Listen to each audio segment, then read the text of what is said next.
Orang yang sudah kita bantu malah balik benci sama kita. Terus apa alasannya? Simak video ini baik-baik. Banyak gak sih orang yang sudah kita bantu bukannya berterima kasih malah musuhin kita? Apa alasannya? Dan kita sendiri juga bingung. Udah dikasih kebaikan malah air susu dibalas tuba.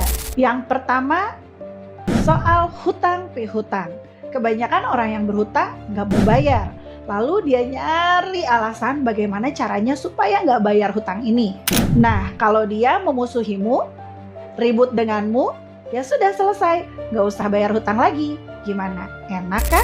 Kedua, saat kamu bantu orang sekali saja, tapi yang kamu bantu orang yang nggak tahu diri, next time dia akan datang lagi ke kamu, datang lagi dan datang lagi untuk dibantu.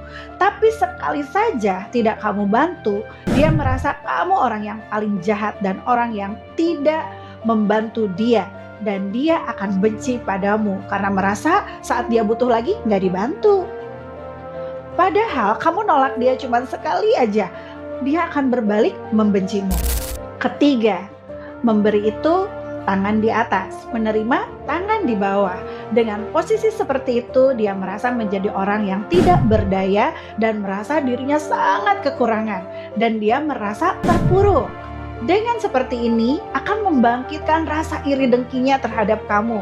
Karena dia merasa posisi dia tidak seperti kamu, posisi dia tidak seberuntung kamu. Keempat, dia merasa kamu wajib membantunya. Karena dia ada hubungan darah seperti family, ya, kakak, adik, paman, bibi. Dia merasa kamu adalah wajib membantunya. Tapi karena merasa ada hubungan darah, orang-orang tersebut tidak merasa harus membalas kebaikan kamu. Dan yang kelima nih paling serem ya. Secara realitanya orang yang sukses tidak mau mengakui kesuksesannya karena bantuan orang lain. Banyak orang yang merasa setelah berhasil, loh saya berhasil karena diri saya, tidak ada bantuan orang lain. Jadi orang ini menjadi manusia yang gak tahu diri dan gak tahu terima kasih.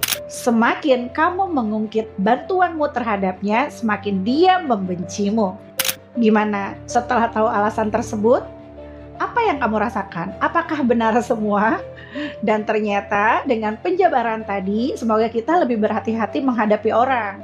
Gak apa-apa kita membantu orang, tapi harus benar-benar ikhlas dan ridho tanpa